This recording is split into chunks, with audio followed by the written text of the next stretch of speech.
Mr. Morales? I'll go first. Okay, that resolves that. Mayor Pachegan, the floor is yours. Thank you, Mr. Chairman. Just a quick question. So questions to Mr. Brady and Mr. Morales will be at the very end of public comment? No, at the very beginning of public comment. Questions for them. Oh, questions for them. Yes. At yes. the end of At the end of public comment. Great, thank you. Well, good morning, everyone. I brought this forward today because so much has changed since November of 2008, when Prop 1A narrowly passed, the California voters narrowly passed 1A. At the time, the promises to voters were that the cost of the project would be about $33 billion. We now know that has doubled with really no end in sight, and I plan to ask more about the specific numbers and higher estimates that I have heard. The project was to be completed by 2020. That has been pushed back several years. In May of 2012, this board convened with and spent a lot of time asking questions. We had representatives from the High-Speed Rail Authority here, voicing our concerns, basically, because we had a lot of concerns.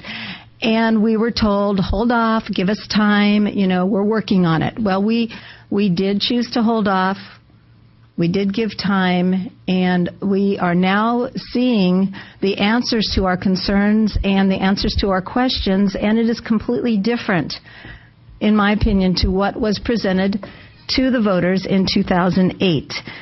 In 2012, this board, prior to 2012, in 2007, a previous board had expressed support for California High-Speed Rail, the concept of California High-Speed Rail in 2007. And so we're coming back now. We expressed our support for the plan. We have expressed our support for the plan in the past, but we asked that the cost was still an overriding concern. Mitigation was a huge concern, impacts to our businesses, our residents. And our letter of 2012 ended with, take the time to determine the economic viability of this project. Take the time to make sure this project is economically viable and will not cause our children and grandchildren to be paying for this 70 years from now. And so today, public opinion has changed. LA Times has reported that over almost 65% of the public would now like another shot at voting for the proposition because it has changed so much. And after 7 years, I've been here for 6 of them. After 7 years and a whole lot of discussion, I felt like we did give the time. We have been patient, and I don't believe it's too late. Funding has not been secured. Tracks have not been laid. So I believe now is the time for this board to take a position, change our position, keep the position from 2008, 2007, if that's our choice. But we've given the High-Speed Rail Authority, we've given the governor, we've given the legislature, we've given Congress over 7 years to develop a viable business plan to secure funding and to keep the promises that they made to the voters in 2008. And the plan remains flawed. The funding has evaporated, and the expectations and promises are not being kept. Now, there are some that would say, well, projects change. And yes, projects do change. No question about that. But there needs to be an obligation from somebody, either the authority, the governor, the legislature, Congress. Someone should feel like they need to keep the promise to the voters because that's what they promised and that's why the voters supported this. So I will, Mr. Chairman, reserve comments to the experts. Reserve my questions for the experts and closing comments. Thank you, Member Thank Pacheco. you. Thank you very much. All right, that closes her opening statement. This is the opportunity for Mr. Brady, who won the coin toss, to speak first. After Mr. Brady, we'll have Mr. Morales from the Rail Authority, and then open it up for public comment. Mr. Brady, the 10 minutes or less, the floor is yours. Thank you very much, Mr. Chairman and members of the Board of Supervisors. It's a pleasure to be here this morning. The focus of my remarks are indeed going to be on that letter which was signed by Mr. Perea and sent on behalf of the Board of Supervisors May 6, 2012. In that letter, Mr. Perea said that he had serious concerns about some of the items that Ms. Bushigian has just mentioned, specifically the cost of the project. Was there a sound funding plan? Was there going to be 5 years of environmental delay? Were the voters going to get what they were promised when Proposition 1A passed? And what about the future of this project? Now, specifically this morning, I want to address these two issues. There has been a huge change of circumstances since that letter was written. Circumstances that are much worse for the High-Speed Rail Authority than they were in May 2012. There has been a huge deterioration in the chances for success since you wrote that letter. And therefore, there is only one conclusion. It is appropriate for you, in light of these changed circumstances since 2012, to withdraw your support from the high-speed rail project. Now, let me address the issue of costs first. Ms. Bushigian is right. Initially, the voters were told this project would cost $33 billion. Then it went up to 45. Next, it went up to $110 billion. At that point, there was panic in the administration. You just could not abide this. And so the authority was ordered to lower the costs. Allegedly, they did, saying it's now going to cost 68 to 76 billion. Low 68, high 76. Whether that's true or not, we don't know. That estimate is now 2.5 years old.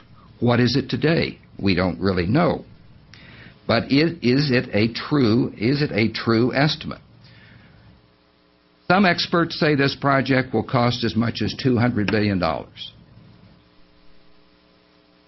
One thing is clear, though. What the authority never has told us is what Phase 2 of the project is going to cost. This is a statewide project. Phase 1 is LA to San Francisco. Phase 2 is San Diego, the Inland Empire, San Bernardino, Sacramento, and Oakland. Those people are not potted plants who live in those areas. They expect something to be built for them, but there has been complete silence from the authority as to Phase 2 and what that will cost. That has to be added on to the $76 billion. It certainly will take it over 100, perhaps even up to 150 or $200 billion. Now, the high-speed rail from the beginning has said this to the people of California. This is going to be a partnership. The state, through Proposition 1A and that $9.5 billion bond fund, that's one partner. The federal government is another partner. And private investors will be the third partner. With 33, it's a nice, neat little formula, isn't it? 10 from Prop 1A, 10 from the feds, 10 from private investors. Here we go. The deterioration since you wrote your letter. What's happened to the partnership? It's disappeared. In 2012 and 2013, the federal government announced not one dime more will go to California for this project. Congress is fed up with this project because of its wastefulness and the incompetence of the authority. Not one dime more. That was passed by the House, the Senate, and signed by President Obama in 2 transportation bills. So there goes the federal partnership. And the authority during these days was telling everybody, oh, usually in these projects, the federal government finances 50% of the project. We'll get 17 to 18 billion dollars from the federal government. And now, as we sit here today, they're not going to get one dime more. All they have is that $3.3 billion, which was given years ago. and nothing more. And what about the private investors? We were told they would flock to this project. Not one private investor has expressed interest since Proposition 1A was passed 6 years ago. Not one. Zero interest. Why? Because this is an enormous money loser. And the private investors are not the least bit interested in this project. On the issue of costs, the chairman of the Senate Transportation Committee was a Democrat named Alan Lowenthal. The vice chairman was a Democrat, Joe Simidian. Mr. Lowenthal is currently in Congress. Mr. Simidian is on the Board of Supervisors in Santa Clara County. Mr. Simidian stood up before the legislature, and he and Mr. Lowenthal, both Democrats, voted no. In July 2012, we vote no on this project. We have lived with this project. We have shepherded it through. We have been the chairman for most of the important hearings. We have heard the testimony. California cannot afford it. Mr. Simidian said it's at least an $80 billion project. He was very prescient. He said, we will get no help. No help. It will be on our backs, and on our backs alone. And he has been quite accurate on that. Now, I want to talk about another aspect which Mr. Perea touched on. Is there a sound funding plan? Now, this is how Proposition 1A sets it up. It says, first, the authority chooses the initial segment that they're going to build. They did. It goes from Merced to the San Fernando Valley in the LA Basin. It's 300 miles long. They picked it. They picked it unequivocally. 300 miles. Then Proposition 1A says, for protective purposes, you can't start construction until you have the money in the bank to complete, I emphasize that word, to complete the entire segment that you picked. How much do they have in the bank? $3 billion from the feds, a possibility of getting $3 billion from Prop 1A, no more, because only what matching funds can come out. So they've got $6 billion. How much do they need? By today's estimates, $35 billion. So they have about 20% of what they need. I'm sorry, that's not enough to complete the segment that they picked, and that is an absolute requirement. Why did the legislature wisely do this? They didn't want an abandoned project. They didn't want an uncompleted project. Do you want a project abandoned in downtown Fresno with all the damage and the collateral damage and the ugliness and so forth and the blight that that can cause? So that's why they picked that. And that's a very important violation of Proposition 1A, and why they cannot start this project until they get the money in the bank. And again, change of circumstances. No more federal money, no more private investors. Where are they going to get the money? Cap and trade, 1%. It provides 1% of the gap that they need to fill. That is nothing. Even as late as March 27, before the Senate Transportation Committee, Chairman DeSaulnier, the LAO and even the peer review group said there's a huge gap in funding. How's it going to be filled? We don't know.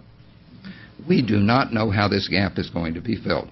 And Mr. Perea also said he was very interested in what the LAO and the state auditor said about this. Well, I'll tell you, consistently from when Proposition 1A was enacted and even before that, the LAO has always said there is no compliance with the funding requirements of Prop 1A. They are way short, and we do not know how they're going to fill the gap.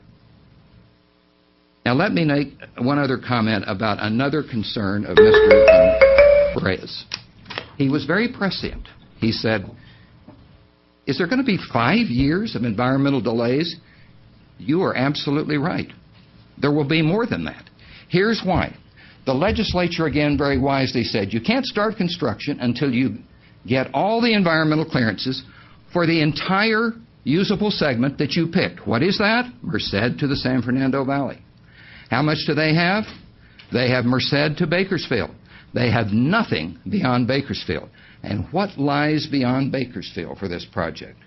The Tehachapi Mountains. No grid, incredibly difficult engineering and environmental challenges, all the way through Palmdale, down to Silmar in the San Fernando Valley. No environmental clearances. That will take years. Why did the legislature do this? Because they didn't want a project to start and then somebody finds a squirrel or a rat or a fox or a bush or a plant and stops the project. You people in this county know better than anybody in the country how these things can stop. You don't have any water as a result of that. Is that my time? Madam Clerk, is that the 10-minute? Yes, it is. If you could complete it in 30 seconds and just draw your comments to a conclusion. I will be happy to. And the final concern of Mr. Perea, are the voters going to get what they were promised? The answer is no, because shortly after your letter, or almost at the same time, the legislature and the authority adopted the blended system, which completely changes the project. You have Mr. Kopp's declaration. It makes it, he says, this makes it impossible. If the high-speed rail has to share tracks with local commuter trains, it will never be able to achieve the trip time goals, the profit, the headway necessary. It completely undermines the promise to the voters that a genuine high-speed rail system would be provided to California. He's the father of high-speed rail, and that's what he says. Thank you very much. Thank you. Maybe this might be an opportune time to remind, or to at least tell folks, if they have to be reminded. Let's make certain that we refrain from clapping or shouting. I know that there are some passions both for and against this project, but in the interest of time and making certain that decorum is maintained, we'd be most appreciative. Mr. Morales, welcome to Fresno County. Thank you, sir. All right, please. I appreciate the chance to be here. Before I get into my comments, I want to touch on some things Mr. Brady spoke to, and I think first I want to point out one of the things our opponents often talk about is the importance of transparency, and I couldn't agree more with it, and it's something that we strive for and have worked very hard to achieve. Unfortunately, that doesn't seem to work both ways. What Mr. Pull the mic closer to you, please. What Mr. Brady should have disclosed to you, I believe, is that he is an attorney representing opponents of the project, litigating this project. Individuals who have absolute rights to oppose the project, but they are individual property owners. So to come up and make a presentation without disclosing that, I just have to raise some concerns, and I would hope maybe he could address that and why that wasn't disclosed. Why don't you disclose who you are, too, while we're at it? Fair enough. Okay. I am Jeff Morales. I'm the CEO of the High-Speed Rail Authority. Let me thank the supervisors. The county has been an important partner in this program in past years and currently. We've worked closely with a number of the supervisors, current and past. We have very important partnerships with the Economic Development Corporation, with the Economic Opportunities Commission, with the Workforce Investment Board, with the COG. And we value that partnership, and it's critical as we move forward. And I look forward to continuing that partnership with you. What I'd like to do is focus on three areas. One, the progress that we are making in the program and have made. Two, addressing some of the misconceptions, some of which you just heard. And three, then the path moving forward and how we are moving forward and how we will move forward with you. In terms of progress, and I think in many respects you have to look at 2008 as the starting point of this program. Obviously there was a lot of activity before, but until Proposition 1A passed, there was no funding at all for the development and implementation of high-speed rail in California. That was the first step. So the end of 2008 was really the starting point in many respects. And when you look at a major program of this scale, I think the progress is really pretty remarkable since that time. Just a few of the highlights. In the last 2 years, we've secured the environmental approvals at both the state and the federal levels for the segments from Merced to Fresno, and then to just recently Fresno to Bakersfield. We've advanced the environmental clearances on the other segments around the state. We've entered into an agreement with the San Joaquin Air Pollution Control District to address a critical issue here in the valley, which is air quality. I don't need to tell you about the air quality issues here, the asthma rates among children. We have entered into an agreement where we are going to fund through a voluntary emissions reduction agreement. We will be emissions neutral during construction of the program. We will make near-term investments in things that are of importance here locally, replacing old diesel irrigation pumps, old tractors, old buses through their program. We are funding that as part of our mitigation. We will be planting trees. We'll be taking any number of steps. We've required our contractors to employ the very latest EPA-certified equipment to ensure that we are as environmentally friendly as can be during the construction of the project. as well as obviously once we're in operation. We have enacted our first construction contract that was executed last August and is underway, and just yesterday you saw some of the physical work being done with removal of one of the first buildings that will be in the right-of-way and the start of real work. And I want to stress, as part of that, we have made a very strong commitment to making sure that the benefits accrue locally here in Fresno and here in the Valley, and I think you'll hear more about that from some others later. I just want to very quickly note that there are already 71 Central Valley companies under contract. There are 47 companies who are either based in or working out of Fresno County who have contracts currently. And that work is underway, and it's in spite of the litigation that's taken place. I'd like to quickly address some of the assertions that have been made and you just heard repeated. Early in my career, I worked in the U.S. Senate, and I had the privilege of working around Senator Daniel Patrick Moynihan, who had a great quote, which you're probably familiar with, which is, "Everyone's entitled to their own opinion, but not their own facts." And what we hear a lot are opinions, not based in fact.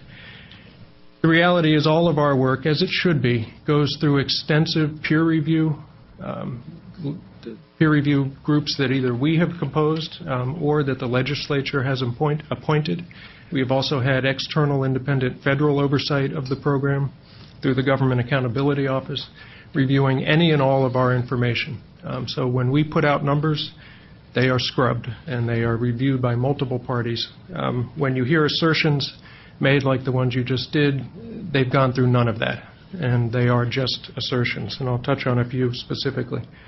The idea of a $200 billion cost, that just comes from nowhere. There's no basis for that anywhere. Somebody just made up a number.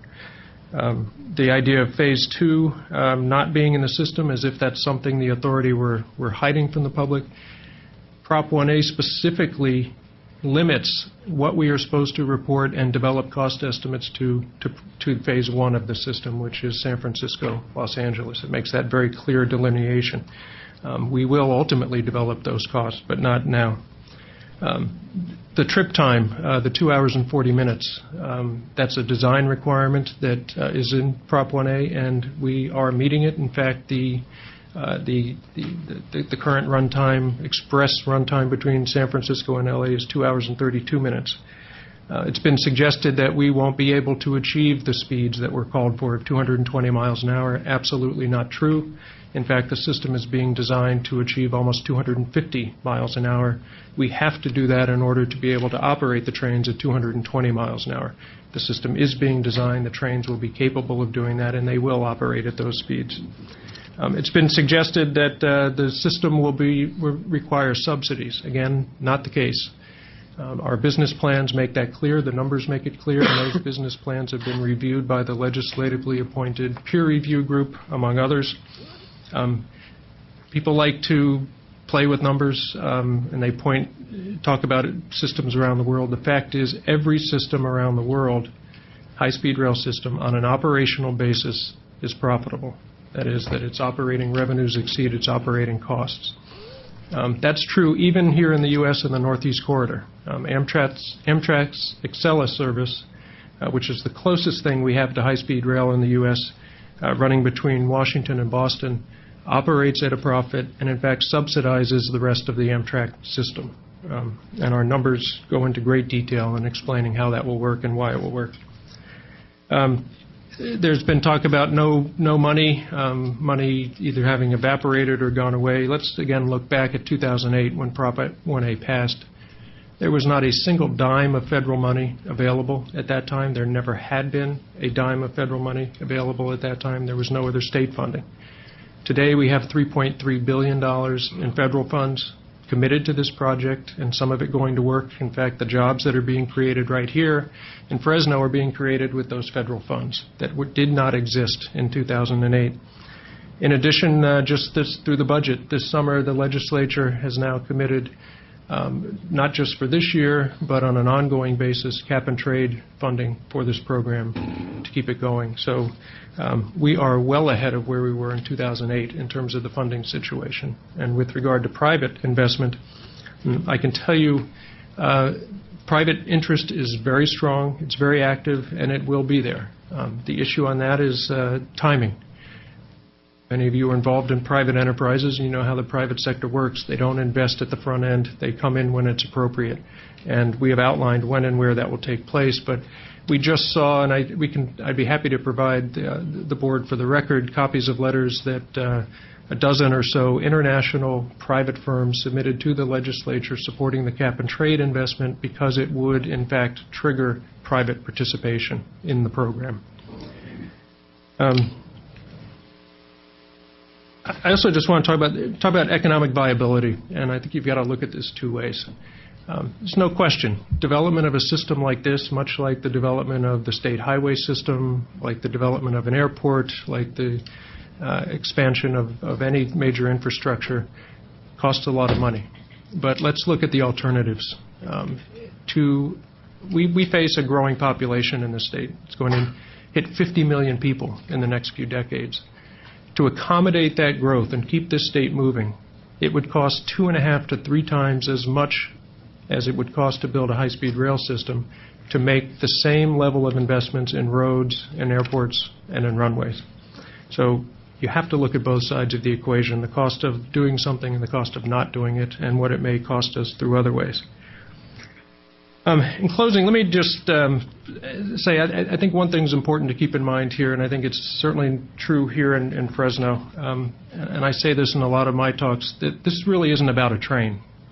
This is about connecting this state and connecting the economies, connecting the communities of this state. The Central Valley has been isolated from the rest of the state in many ways, and it's shown that, and that's one of the reasons we see the unemployment rate stuck where it is, why we see air quality issues, why we see young people who feel they have to leave and go somewhere else. I'll wrap up in 30 seconds. What this system will do and what it was intended to do, and I think very wisely by the writers of 1A, and it's what we're building, is a system that will for the first time connect the entire state. Connect Fresno to Silicon Valley, to Bakersfield. I mean, imagine the difference when Silicon Valley is 45 minutes away from Fresno instead of 2 or 3 hours. Think about just Bakersfield. Instead of being 2 hours driving, it's 40 minutes or less by train. Those are game changers in terms of what it can mean for this region. So with that, I appreciate again the opportunity to be here and look forward to continuing to work with you and the county and appreciate your interest. Thank you.